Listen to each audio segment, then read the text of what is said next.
Sorry madam, actually CM ಅವರು ಅವ್ರ party people ಜೊತೆ ಇಲ್ಲೇ ಸ್ಟೇ ಮಾಡಿದ್ದಾರೆ. ಹಾಗಾಗಿ ನಮ್ಮ ಹತ್ರ ಯಾವುದೇ ರೂಮ್ ಖಾಲಿ ಇಲ್ಲ. ಏನು?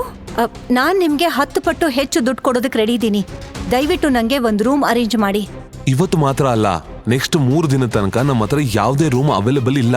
ಯಾಕಂದ್ರೆ ಸಿಎಂ ಮುಂದಿನ 3 ದಿನ ಇಲ್ಲೇ ಸ್ಟೇ ಮಾಡ್ತಿದ್ದಾರೆ. ನಿಮಗ್ ಗೊತ್ತಾ ನಾನು ಯಾರು ಅಂತ? ನೋಡಿ, ನೀವ್ ಏನ್ ಬೇಕಾದ್ರೂ ಮಾಡಿ ನನ್ನ ಫ್ರೆಂಡ್ಸ್ಗೆ ಒಂದು ರೂಮ್ ಅರೇಂಜ್ ಮಾಡ್ಕೊಡಿ please. I am sorry madam, ಎಲ್ಲಿವರೆಗೆ ಸಿಎಂ ಸರ್ ಇಲ್ಲೇ ಸ್ಟೇ ಮಾಡ್ತಾರೋ ಅಲ್ಲಿ ತನಕ ನಾನ್ ನಿಮ್ಗೆ ರೂಮ್ ಅರೇಂಜ್ ಮಾಡೋಕ್ಕಾಗಲ್ಲ. ದಯವಿಟ್ಟು ಬೇರೆ ಹೋಟೆಲ್ ನಲ್ಲಿ ಮ್ಯಾನೇಜ್ ಮಾಡಿ. ಏನೇ ಇದು?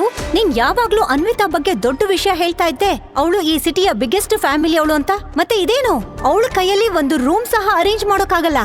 ಹೌದು ಅನ್ವಿತಾ, ನಿಜವಾಗ್ಲೂ ನಾನ್ ಅಂದ್ಕೊಂಡಿದ್ದೆ ನೀನಿದ್ರೆ ಎಲ್ಲ ಸರಿಯಾಗಿರತ್ತೆ ಅಂತ. ಆದ್ರೆ ಏನಿದು? I am sorry guys, trust me, ಇದು ಸಿಎಂ ವಿಷಯ ಆಗಿಲ್ಲ ಅಂತ ಅಂದಿದ್ರೆ ನಾವು ಈ ಹೋಟೆಲ್ ನಲ್ಲೇ ಸ್ಟೇ ಮಾಡ್ತಿದ್ವಿ.